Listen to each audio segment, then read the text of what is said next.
Assalamualaikum warahmatullahi wabarakatuh. Kembali lagi di channel Ekonomi Pesat SMA Bulus Pegiri Cibinong. Pada kali ini kita akan belajar mengenai sistem pembayaran dan alat pembayaran tunai.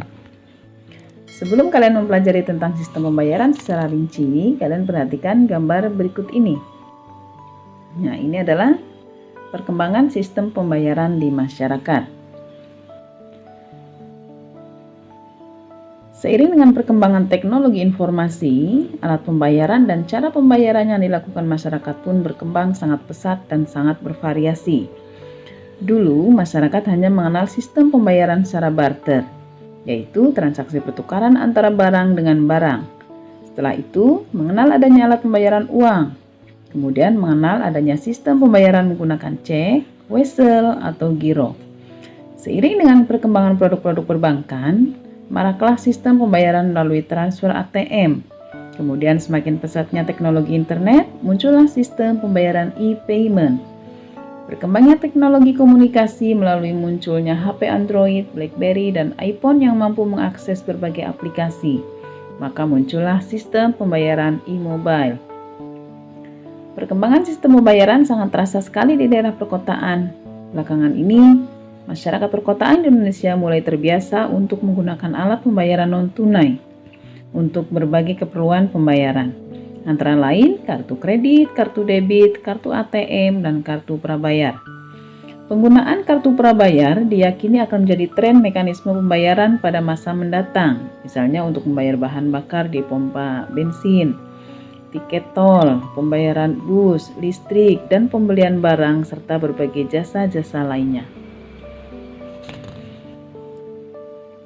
Nah, sistem pembayaran merupakan suatu sistem yang mencakup pengaturan kontrak atau perjanjian, fasilitas operasional, dan mekanisme teknis yang digunakan untuk penyampaian, pengesahan, dan penerimaan instruksi pembayaran, serta pemenuhan kewajiban pembayaran melalui pertukaran nilai antar perorangan, bank, dan lembaga lainnya, baik domestik maupun cross order.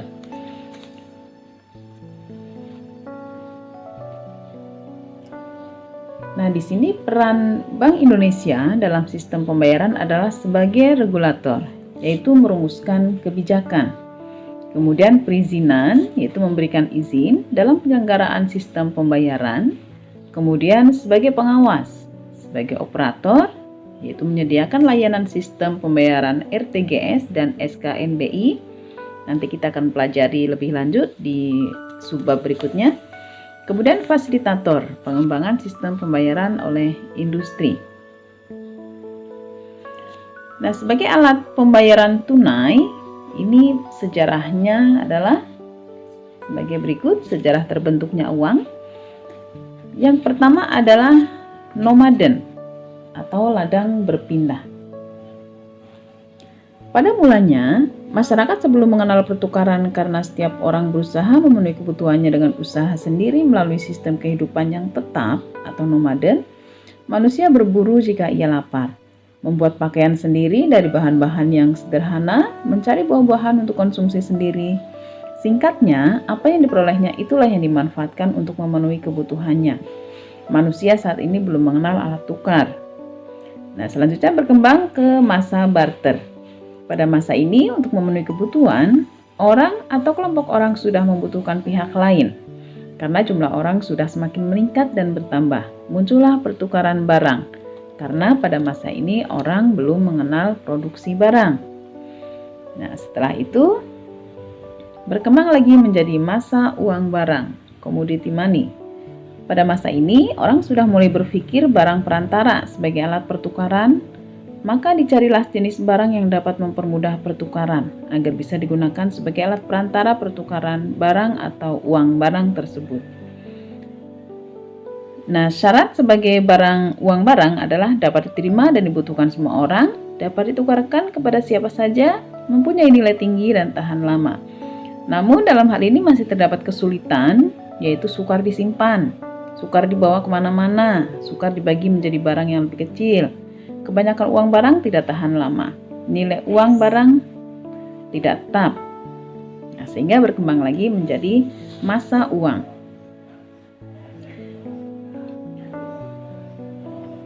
Peradaban yang semakin maju mengakibatkan kebutuhan yang semakin banyak dan bertambah. Hal tersebut mendorong manusia untuk mencari alat perantara pertukaran yang mudah, praktis, dan mempunyai nilai. Maka dikembangkanlah jenis uang. Barang yang berfungsi sebagai mata uang apabila memenuhi syarat sebagai berikut. Dapat diterima oleh siapapun, tahan lama, mudah disimpan, mudah dibawa kemana-mana, dapat dibagi menjadi bagian yang lebih kecil dengan tidak mengurangi nilainya, jumlahnya terbatas, nilai uang tetap. Uang adalah sesuatu yang diterima atau dipercaya masyarakat sebagai alat pembayaran atau transaksi. Nah, syarat uang adalah acceptability, yaitu bisa diterima secara umum.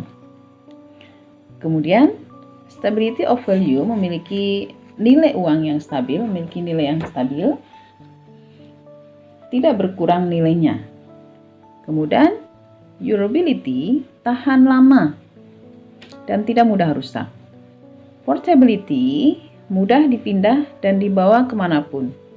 Disability, mudah dibagi tanpa mengurangi nilai uang.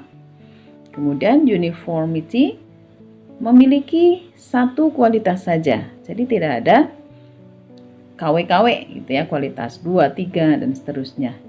Kemudian jumlahnya terbatas, tidak mudah dipalsukan. Nah, jenis-jenis uang berdasarkan bahannya. Ada uang logam dan uang kertas. Uang logam memiliki 3 macam nilai, yaitu nilai intrinsik, nilai nominal, dan nilai tukar. Nilai intrinsik yaitu nilai bahan untuk membuat mata uang. Misalnya berapa nilai emas dan perak yang digunakan untuk mata uang. Nilai nominal yaitu nilai yang tercantum pada mata uang atau cap harga yang tertera pada mata uang. Misalnya 100 rupiah, 100 ribu, 500 rupiah, itu adalah nilai nominal. Nilai tukar yaitu kemampuan uang untuk dapat ditukarkan dengan suatu barang atau daya beli uang. Kemudian uang kertas, ini bentuk uang yang bahan pembuatannya dari kertas. Selain logam, di Indonesia dicetak juga uang kertas. Kemudian berdasarkan penerbitnya ada uang kartal dan uang gira. Uang kartal berfungsi sebagai alat pembayaran yang sah. Jenis uang ini diterbitkan dan diedarkan oleh Bank Sentral. Di Indonesia yang ditunjuk sebagai Bank Sentral adalah Bank Indonesia. Sedangkan uang gira merupakan rekening giro pada bank yang dapat digunakan sebagai alat pembayaran dengan perantara cek atau giro. Jenis uang ini diterbitkan oleh bank umum atau bank komersial. Bank komersial ini juga masih dibagi dua, yaitu bank milik pemerintah dan milik swasta. Contoh uang gira adalah dalam bentuk cek dan giro. Berikutnya berdasarkan nilainya, ada uang penuh, full bodied money, dan uang tanda, token money. Uang penuh dikatakan nilai uang penuh sebagai uang penuh apabila nilai yang tertera di atas uang tersebut sama nilainya dengan bahan yang digunakan. Dengan kata lain, nilai nominal sama dengan nilai intrinsik. Jika uang itu terbuat dari emas, maka nilai uang itu sama dengan nilai emas yang dikandungnya. Contohnya uang emas dan uang perak. Sedangkan uang tanda, nilai uang dikatakan sebagai uang tanda apabila nilai yang tertera di atas uang lebih tinggi daripada nilai bahan yang digunakan untuk membuat uang. Dengan kata lain, nilai nominal lebih besar daripada nilai intrinsik. Misalnya, untuk membuat uang 100.000, pemerintah mengeluarkan biaya 50.000. Ini misalnya ya. Kemudian fungsi uang. Fungsi uang ada fungsi asli dan fungsi turunan. Fungsi asli meliputi uang sebagai alat tukar, kemudian sebagai satuan hitung, sementara sebagai fungsi turunan adalah sebagai alat pembayaran, penunjuk harga, pembayaran utang, dan penimbun kekayaan. Nah, pengelolaan uang rupiah oleh BI. Yang pertama, tahap perencanaan. Perencanaan ini meliputi desain, jumlah uang yang dicetak, kemudian jumlah uang yang beredar. Untuk pencetakan, nah ini di sini memperhatikan inflasi, pertumbuhan ekonomi, pecahan uang, jumlah yang dimusnahkan. Nah, pengeluaran ini meliputi penerbitan uang kartal, uang emisi baru, distribusi uang. Kemudian pengedaran, pencabutan dan penarikan. Dan yang terakhir adalah pemusnahan. Pemusnahan ini dilakukan karena uang sudah lusuh rusak, atau uang lama yang sudah tidak berlaku lagi. Unsur pengaman ini untuk bagian muka uang 10.000. Yang pertama adalah recto verso. Recto verso ini bagian yang saling isi depan dan belakang. Kemudian blind code ini kode untuk tunanetra.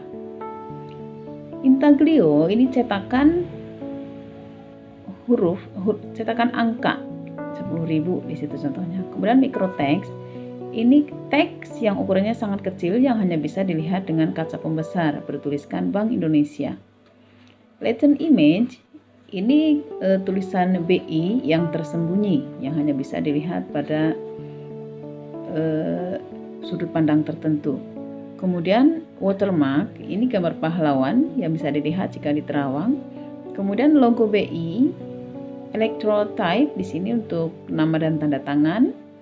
Kemudian ada cetak pelangi dan visible ink. Visible ink ini cetakan yang kasat mata bisa dilihat. Selanjutnya unsur pengaman jika dilihat dari bagian belakang. Mini text. Nah, mini text ini teks yang sangat kecil tadi bertuliskan Bank Indonesia. Bisa dilihat dengan menggunakan kaca pembesar. Invisible ink di sini hasil cetak yang tidak kasat mata yang akan memendar di bawah sinar ultraviolet. Nomor seri, kemudian benang pengaman yang bertuliskan Bank Indonesia. Kemudian ada microtext pada angka 10.000 itu tertulis microtext Bank Indonesia sangat kecil. Nah, itu nomor seri dan intaglio tadi sudah. Demikian materi untuk sistem pembayaran dan alat pembayaran non-tunai. Semoga bermanfaat. Terima kasih. Assalamualaikum warahmatullahi wabarakatuh.